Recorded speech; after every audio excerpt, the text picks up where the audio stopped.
IIM UPSC tuitions only in Tirumala IAS institute Chaitanyapuri. Call చేసి ఇప్పుడే join అవ్వండి. అటు తెలంగాణలో అత్యల్ప ద్రోణి కారణంగా మరో 2 రోజులు వర్షాలు పడే అవకాశం ఉన్నట్టుగా తెలుస్తోంది.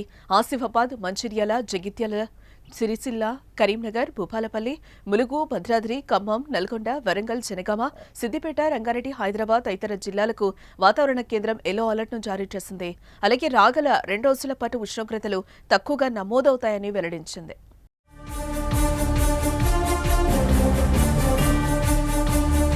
ఇక అకాల వర్షాలతో తెలంగాణలోని పలు జిల్లాల్లో కురిసిన అకాల వర్షాలతో భారీగా పంట నష్టం జరిగింది. వడగండ్లు, ఈదురుగాలుల కారణంగా వరి, మామిడి, మొక్కజొన్న రైతులు తీవ్రంగా నష్టపోయారు.